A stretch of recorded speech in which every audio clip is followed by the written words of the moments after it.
day, the rest of my generation was flinging itself beneath the hooves of plucky police horses in order to effect the USA's withdrawal from Vietnam. I was doing what I always did on student Sundays, anoracking about in deepest London suburbs, searching out buildings. I was more successful than my generation. The USA took not a blind bit of notice. It stayed on in Nam. But then I had a guide, Nicholas Pevsner's Buildings of England.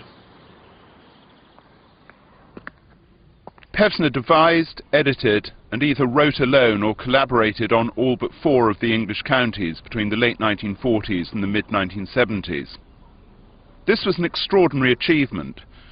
No other country in the world possesses so systematic an inventory of its buildings. But for all its appearance of subjecting architecture to scientific classification, Pevsner's method is only cosmetically objective. The Buildings of England can equally be read as an oblique aesthetic autobiography. They're covertly passionate, sly, dryly funny, omissive, and partial. Birmingham, the university. In 1900 it was given a site in Edgbaston, and the creation of the present campus began.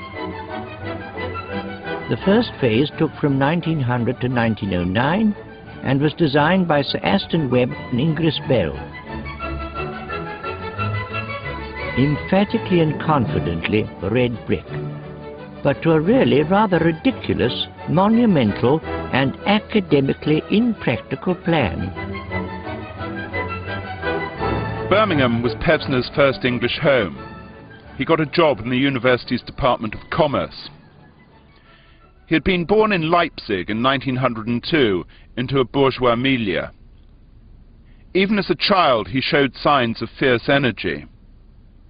When he was about 8 or 9, his family used to go on holiday to Switzerland, and in the village where they stayed there was also a naturalist called Auguste Forel, who discovered a new species of ant, which he named after Pevsner. It was the ant Nicholas Pevsner. And in a way, I suppose, temperamentally, he was a worker.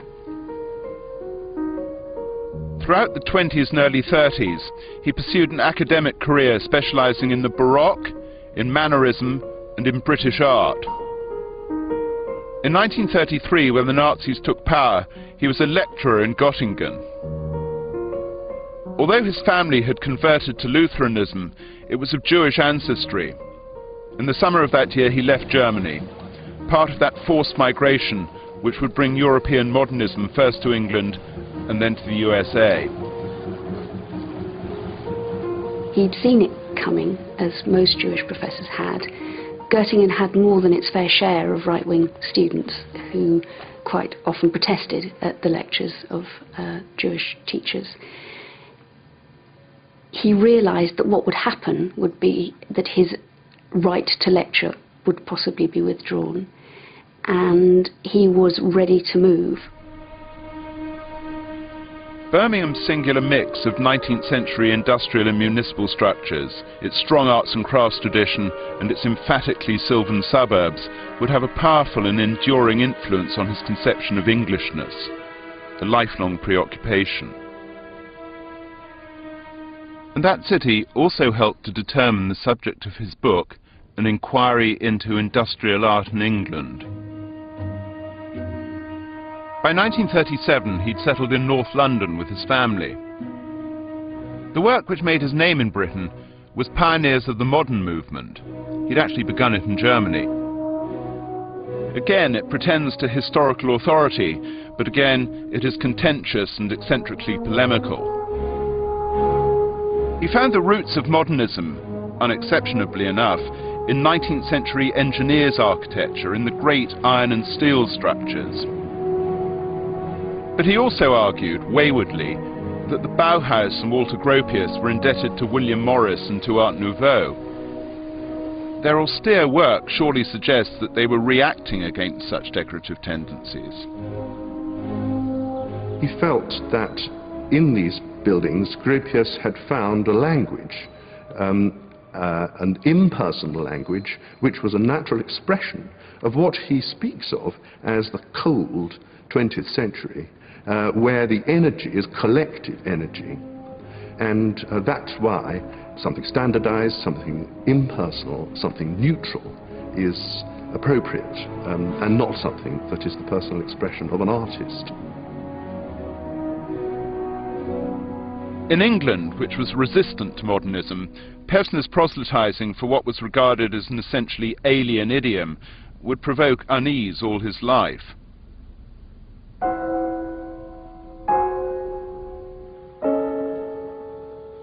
Huyton has more than one character. There are a large number of Victorian villas amid leafage, and extending beyond that are Liverpool housing estates of 1937, etc.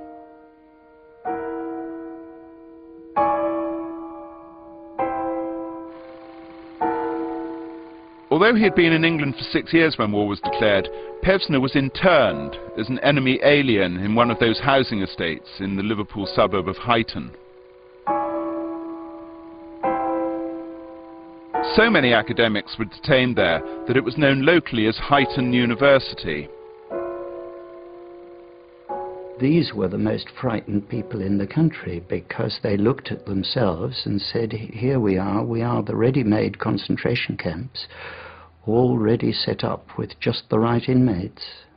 He ran classes in Huyton. He gathered a great deal of material for the book which later became Outline of European Architecture. It was very uncomfortable. It was a housing estate that had only just been finished, so they were sleeping on straw mattresses and the food wasn't very good. But he was all the time desperate to get out and resume his life. Friends who could pull strings, among them Frank Pick of London Transport, effected Pevsner's release, and he went to lecture at Birkbeck College and to edit the Architectural Review, which enjoyed its heyday during the years of his involvement. After the war, he resisted all entreaties to resume his career in Germany. But he did return in the unlikely guise of a British Army officer. I think he went ostensibly to look at reconstruction in Germany and at their industrial design. But he certainly had some involvement with British intelligence. He also had a brief to look at war damage, at what notable buildings had been destroyed. Whether there was anything beyond this really isn't clear, but he certainly made a very unlikely-looking English major, I think. Temporarily, he was kitted out with an extraordinarily baggy battle dress, a source of great amusement to everybody who knew him, and knew him to be probably the most unmilitary personality one could conceive of.